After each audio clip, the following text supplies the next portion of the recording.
Okay, so where I live, the new SpongeBob film, Sponge on the Run, has just been released on Netflix. And I grew up watching SpongeBob. I used to love it as a child. My sister still quite likes SpongeBob. So I was like, whatever, let's watch it. Now, when the first trailer came out back in, I think it was like November, December, around that time, I thought to myself, it was probably not going to be very good. But I didn't expect it to be as bad as it was.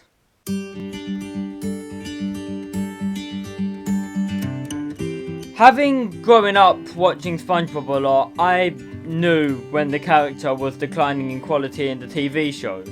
And I assumed that the films would make it better. The first film was excellent, the second I wasn't as pleased with, but compared to the third film, I'm sure there isn't that many bad films on the planet. Okay, before I talk about the new one, I'm gonna quickly talk about the other two. If you don't care, just skip to the timestamp on screen. So yeah.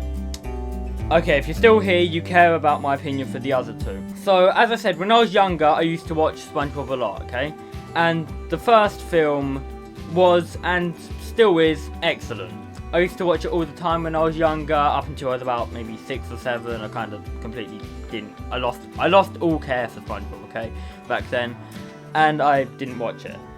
Now, that doesn't mean it's bad, because I rewatched it a few years later, and then again about last year, and it was good. It had a good storyline, it was quite well animated, and it was really good as far as I could tell, and it still is to this day a really good cinematic production. Now the second one, that came out in 2015, so I was already kind of not caring about SpongeBob. I just watched it because, you know what, whatever, I used to watch SpongeBob as a child, might as well watch the second one. So I watched the second one. I wasn't as pleased with it, but I rewatched it a couple months back. It wasn't as bad as I had originally thought. It was still nowhere near as good as its predecessor, but was better than nothing. And then comes the one we got now. And I apologise for the lighting, I don't know why it's doing that. Okay, so the new one was so hard to watch and was so bad I don't actually know where to start, right? Firstly though, I'm just going to start with the new animation design. Now, I don't know what was going through their mind when they thought to make them all 3D models, because that just, it doesn't suit it, okay? The only character that actually looks decent as a 3D model would be Sandy, and that's because of her fur and it actually suits her character a bit.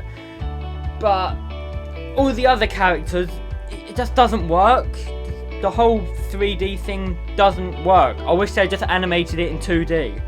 Like, I don't get why they felt it was necessary to make it 3D. It just doesn't fit it. The cartoon was always 2D, the other films were 2D for the most part, and the only one that had any 3D stuff in it was the second one, and that, frankly, was the one with the worst reviews. So I don't know why they thought to do this. It's not going to make anything better. But you know what? The animation is not anything to really get mad at, okay? It wasn't a good choice, but you know, whatever. Nothing we can do about it now. They already wasted their money on it. The thing that was really bad was the actual storyline. Now, okay, I'm going to summarise the storyline into its most simplest possible form, okay? SpongeBob needs to find Gary. That's it. Now, let me explain why that's an issue. They have 2 actual episodes in the show about SpongeBob trying to find Gary. 2! So why would they decide to make an hour-and-a-half long feature animated film about the same storyline? Again, why? Why do they think that's genuinely a good idea? Do they think that we want that? No, we want an original storyline. The first one, the storyline in that, isn't as simple, but it's still, SpongeBob needs to get Neptune's crown so that Mr. Krabs doesn't get killed. That's the storyline to the first one. That's unique. No episodes like that. The second one, even though I wasn't as happy with the second film, I still appreciated that it had an original storyline, which I genuinely can't remember very well now, but still, I'll rewatch it and probably put it in the description. But I remember it's a better, more well-constructed storyline than the one in the third film, which is basically just SpongeBob rescuing Gary. Of course, there's a lot more detail to the storyline than I have mentioned currently, but it doesn't change the fact that if you simplify it, the storyline is just SpongeBob rescuing Gary from King Poseidon. And also, I want to know, why did they use King Poseidon? They had used King Neptune in every other episode and film, so why change it now? I don't really understand that. But, you know, whatever. That's not the worst thing. Honestly though, with the storyline, I could go on about every individual scene. I mean, just take the first 5 minutes. You've already got yourself a really horrible introduction. You've got some weird narrator who's trying to do an impression of David Attenborough, but is clearly failing at it. And you've got some weird view of the sea, which makes no sense whatsoever, and it's not inclusive to the storyline. You've then got SpongeBob being annoying, and then you've got Squidward. I'll go on to Squidward in a minute, but before I do, I want to also note to you that 90% of the scenes are really, really predictable. They're either really predictable or they don't make sense. They don't work. There's more to say about the storyline, but I'll leave that for a minute and go back to what I said about Squidward, right? So, the people who wrote the storyline obviously don't know the characters. SpongeBob and Patrick were different in some scenes, okay? They changed throughout each scene. Mr. Krabs would not give Plankton the formula even if he had to. Honestly, and why does he? He wouldn't have done that no matter what. He only tried that in one episode, and he didn't want to do it, but he did. There's no way that him going out of business would change that. And he can make Krabby Patties himself, so I don't know why he didn't. And then you've got Plankton, who's just being evil. Okay? But he would take the Krabby Patty formula no matter what, despite how he feels about crabs. But then you've got Squidward, who the screenwriters clearly didn't know at all, okay? Until the ending, Squidward was not the character we know from the TV show. He was really, really stereotyped into some weird, like, person who hates his life and his job and just hates SpongeBob in general. I mean, the only reason he agrees to go with them is because of Kelpie G. Like, honestly, if the screenwriters knew the characters, they would have done what they done in the other episode where SpongeBob loses his memory. I can't remember the name of it now. He would have just done what he'd done in that, and Mr. Krabs would have just forced him or bribed him. Squidward probably wouldn't have actually intervened. But the thing is, then the ending is the only good part, because that's the part where you see who Squidward actually is, and you see that he actually does care enough about SpongeBob. And the ending, I must say, is probably the only good part of the whole film. And yet, it's still the bit right before the ending annoyed the actual living hell out of me. Let me explain why it annoyed me. It was simply the continuity errors. There were so many of them, it actually annoyed me, okay? I don't know exactly where to begin, but I'm gonna have to try somewhere. Right, so from the trailer and the actual film, you know, they tell you how SpongeBob got Gary. Like, Gary just came up to him one day randomly with no reason, and they became friends because why the hell not? Now, not only is that terrible writing anyway, but in another episode of SpongeBob, they clearly clarified that SpongeBob got Gary out of a snail pound. They had mentioned that in another episode previously by showing a photo of it, because Gary gave it to him to try and get him to give him treats in another episode. I don't know why they changed it. I don't know if they had actually looked at it or not, but this is not how SpongeBob got Gary according to the TV show. So they've got a lot of explaining to do there. Then you've got how SpongeBob met Sandy. There's a whole episode about how SpongeBob met Sandy, because she's introduced in, I think, episode 3 or 4 or something. She's actually introduced as a character. You see them meet for the first time. Why are you trying to explain it as if they met when they were like 10 years old at some camp or something? Why are you making it like this? That's not how it was in the TV show. I get this a fictional character, but you can't just change its history every episode. And then you've got Mr. Krabs. You've got he apparently met Mr. Krabs when he was getting some food from a shack or something. But that's not how it was explained in episodes ever, because judging by season 1 episode 1, that's the first time he met Mr. Krabs. And the other times he had been to the Krusty Krab as a child, as they show you in another extended episode, SpongeBob flashbacks, and you see that his mum is pregnant with him, and she walks into the Krusty Krab as a full business. And you also get to see that Mr. Krabs in other episodes, he explains that he clearly owned the Krusty Krab a long time before SpongeBob was there. And there's a whole extended episode about how he started the Krusty Krab in the first place. So why are you changing the storyline here? And then you've got Patrick. I'm fine with his storyline. We went actually never described that as far as I'm aware, and I'm happy they did clarify. But then you've got Squidward. Squidward wouldn't have met SpongeBob in a camp, because like a summer camp, because Squid was meant to be quite a bit older than SpongeBob. He was working at the Krusty Krab before SpongeBob, as shown by other episodes.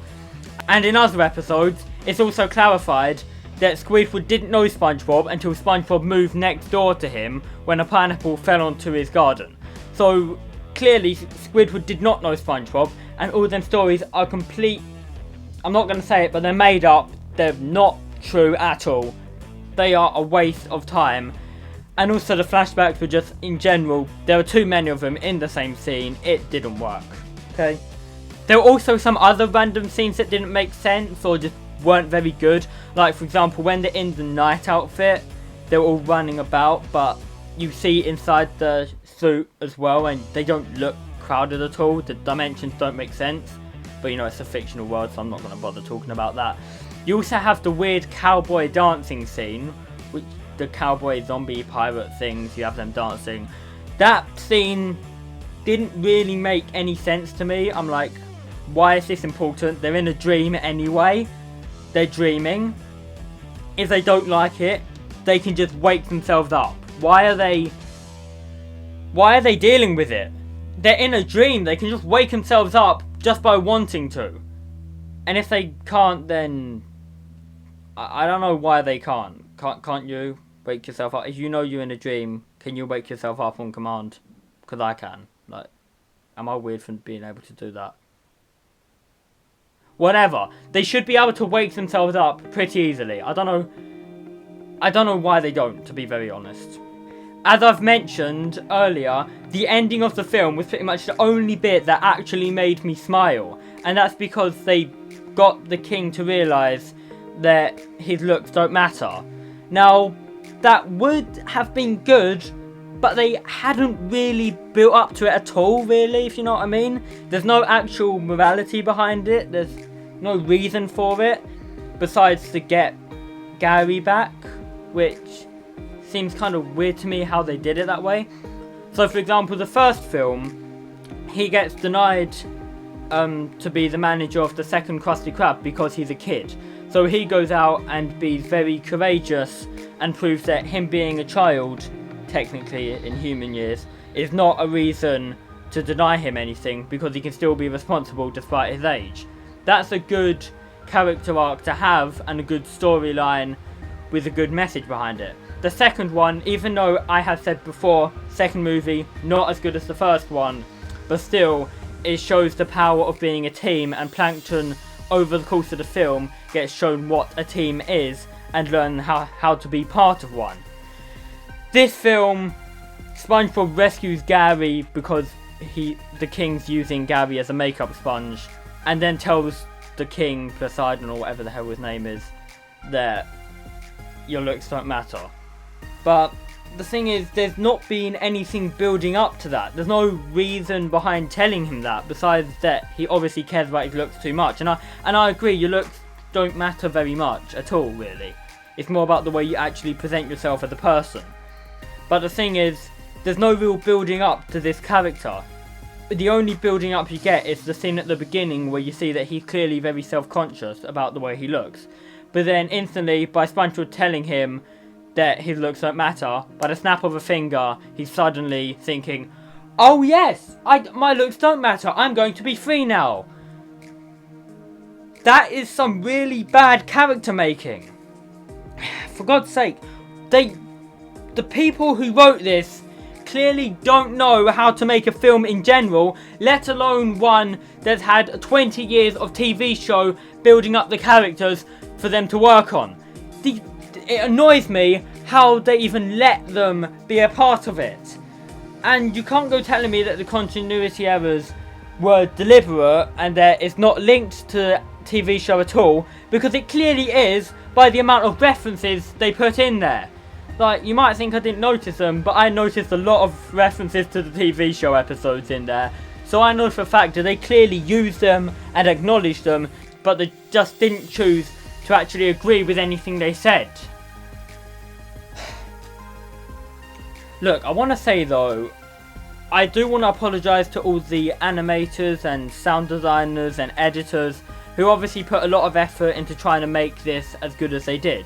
It's obviously not their fault that the screenwriters didn't know how to write a good storyline. They're just doing their job of drawing and animating and doing the sound and whatever they need to do. But the actual writers, the actual people who wrote it are the people I'm angry at. Who decided it was a good idea to allow them to write it?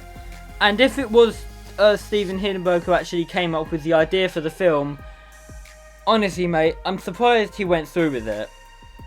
I really am. It doesn't seem like something he would do. After Steven died, obviously everyone tried to change the film, I'm guessing, to be slightly more what they would have wanted. But clearly they don't know what the actual fans would want.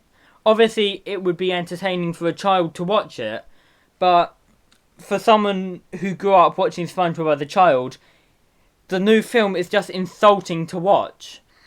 And the worst part is, there's not even any actual emotion behind the film at all, or behind the characters. Obviously, you know SpongeBob's emotional about losing Gary, but you know for a fact that SpongeBob's going to get Gary back. Because the first SpongeBob film, by what Steven Hillenburg said, the first film is set after every episode has happened. And Gary is shown at the beginning of the first SpongeBob film.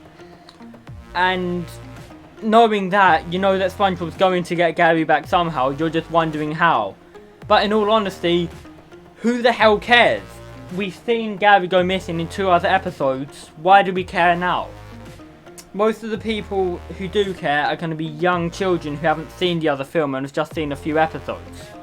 The only thing that I can genuinely say was good about this was Squidward's behaviour towards the end of the film, and I guess the Krabby Patty car was actually pretty cool. But overall, the film itself wasn't very good. Maybe I'll rewatch it in a few years and it won't be as bad as I remembered, but I haven't got very high hopes. It wasn't very good now, and I doubt my opinion's going to change. There's a lot I could have spoken about, and I could have made this video an hour long, but I've only been recording for 20 minutes, so I don't know how long that's edited to. But that's my honest opinion. I hated it, but you are entitled to your opinion. I'm not going to judge you. You can have your opinion, I'll have mine. I just need to express it somehow, and I'm doing it this way, so yeah. Anyway, I hope you enjoyed my review, and if you haven't seen it, then I don't know why you're watching this, you just spoiled it for yourself. But long story short, don't watch it if you haven't watched it, and if you have watched it, please leave your opinion of the film in the comments. I'd like to hear it. I'd like to hear if you liked it or disliked it. Anyway, thanks for watching. Goodbye. Also, at the end of the film, it says in memory of Steven Hillenburg and has a picture of an old SpongeBob design. If I was Steven Hillenburg, I wouldn't want my name put to that film.